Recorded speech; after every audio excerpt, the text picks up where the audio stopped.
Hello everyone, आज की video में हम डिस्कस करेंगे मेयर कोड के बारे में। चलिए आज का वीडियो शुरू करते हैं। सबसे पहले डिस्कस करेंगे प्रस्तावना। ब्रिटिश शासन के प्रारंभिक काल में भारत में न्यायिक प्रशासन को व्यवस्थित करने के लिए विभिन्न न्यायालयों की व्यवस्था की गई थी। ईस्ट इंडिया कंपनी को व्यापारिक विस्तार के साथ साथ न्यायिक संस्थाओं की आवश्यकता भी बढ़ाने लगी। इसी उद्देश्य से इंग्लैंड के सम्राट द्वारा जारी चार्टर के माध्यम से मद्रास, मुंबई और कलकत्ता जैसे प्रेसिडेंसी नगरों में मेयर कोर्ट की स्थापना की गई। मेयर कोर्ट भारत में ब्रिटिश न्यायिक व्यवस्था के विकास का एक महत्वपूर्ण चरण था। इस चरण में न्यायालय ने दीवानी विवादों के निपटाने में महत्वपूर्ण भूमिका निभाई। आगे चलकर भारतीय न्यायिक प्रणाली के विकास की आधारशिला रखी गई। मेयर कोर्ट की स्थापना डिस्कस करते हैं। सन 1726 के चार्टर द्वारा मद्रास, मुंबई और कलकत्ता में मेयर कोर्ट की स्थापना की गई।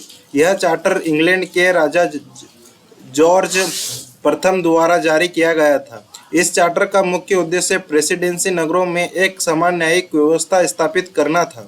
मेयर कोर्ट प्रत्येक प्रेसिडेंसी नगरों में स्थापित किया गया था तथा यह नगर निगम का एक भाग माना जाता था। इस न्यायालय में एक मेयर कोर्ट तथा 9 एल्डरमैन होते थे।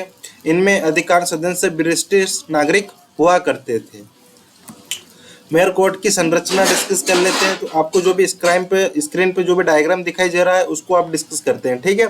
तो मेयर कोर्ट की संरचना को 3 भागों में डिवाइड किया गया है। प्रथम मेयर कोर्ट, सेकेंड है नो एल्डरमैन, थर्ड है निगम के अन्य अधिकारी, ठीक है। चार्टर में तीनों को डिस्कस कर लिया गया है, ठीक है। आगे मेयर कोर्ट की अधिकार क्षेत्र, जो मेयर कोर्ट है उसके जुडिक्शन डिस्कस कर लेते हैं। तो मेयर कोर्ट का मुख्य रूप से दीवानी मामलों की सुनवाई का अधिकार प्राप्त था। इसके अधिकार क्षेत्र में निम्नलिखित विषय शामिल थे। दीवानी अधिकार क्षेत्र यह न्यायालय संपत्ति, अनुबंध, ऋण, व्यापारिक देन लेन तथा अन्य दीवानी विवादों का निपटारा करता था। प्रेसिडेंसी नगरों में रहने वाले व्यक्ति के बीच उत्पन्न विवादों की सुनवाई इसी न्यायालय में की गई थी। वसीयत एवं उत्तराधिकारी संबंधित अधिकार, मेयर कोर्ट को वसीयत तथा प्रशासनिक पत्र जारी करने का अधिकार प्राप्त था। किसी व्यक्ति की मृत्यु के पश्चात उसकी संपत्ति के प्रबंध से जुड़े मामलों का निर्णय यह न्यायालय करता था। मेयर कोर्ट का अधिकार क्षेत्र डिस्कस करते हैं। तो इसका अधिकार क्षेत्र है जो डिस्कस करते हैं अभिलेख न्यायालय। जो अभिलेख न्यायालय है ना, अभिलेख न्यायालय कोर्ट ऑफ रिकॉर्ड भी कहते हैं। मेयर कोर्ट को एक कोर्ट ऑफ रिकॉर्ड कहा जाता है। इसके निर्णय को अभिलेख को प्रमाणित माना जाता है तथा उन्हें एक अन्य न्यायालयों में साक्ष्य के रूप में प्रस्तुत किया जा सकता है। अपीली व्यवस्था, मेयर कोर्ट के निर्णयों के विरुद्ध अपीली गवर्नर एवं उसकी परिषद के समक्ष की जा सकती है। यदि विवादी राशि एक निश्चित सीमा से अधिक होती है तो अंतिम अपील इंग्लैंड में स्थित प्रिवी काउंसिल में की जा सकती है। इस प्रकार मेयर कोर्ट के ब्रिटिश न्यायिक व्यवस्था की अपील संरचना का एक महत्वपूर्ण अंग है। मेयर कोर्ट की विशेषता डिस्कस कर लेते हैं। तो मेयर कोर्ट की प्रमुख विशेषता निम्नलिखित है जो आपको स्क्रीन पर दिखाई जा रही है। तो आपको देखो, फर्स्ट विशेषता डिस्कस करते हैं। यह भारत का पहला संगठित ब्रिटिश दीवानी न्यायालय है। इसका गठन शाही चार्टर के माध्यम से किया गया था।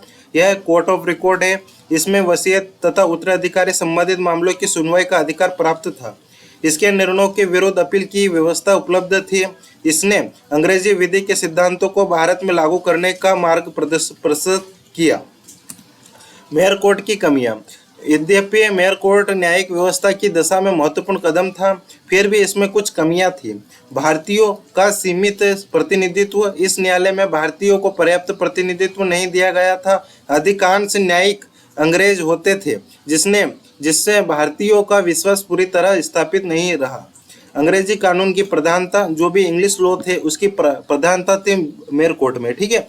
न्यायालय में अंग्रेजी कानूनों और अन्य प्राथमिक प्रक्रियाओं को अंग्रेजी महत्व दिया गया था, जबकि भारतीय रीति रिवाजों में परंपराओं को पर्याप्त स्थान नहीं मिला तथा मेयर कोर्ट की कमियां डिस्कस करी। उसके जो बाकी के पॉइंट है वो डिस्कस कर लेते हैं। तो न्यायिक अनुभव का अभाव, मेयर कोर्ट और एल्डरमैन प्राय विधि विशेषज्ञ नहीं होते थे। इसमें न्यायिक निर्णयों की गुणवत्ता पर प्रभाव पड़ता था।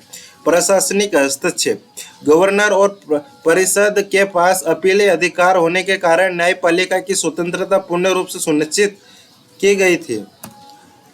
1773 का चार्टर और सुधार, सन 1773 में एक नया चार्टर जारी किया गया था जिसके माध्यम से मेयर कोर्ट्स की कुछ कमियों को दूर करने का प्रयास किया गया था। इस चार्टर द्वारा न्यायालय की कार्य प्रणाली को अधिकार व्यवस्थित बनाया गया था। कुछ प्रक्रियात्मक सुधार लागू किए गए थे। इन सुधारों का उद्देश्य न्यायिक प्रशासन को अधिक प्रभावी एवं निष्पक्ष बनाया गया था।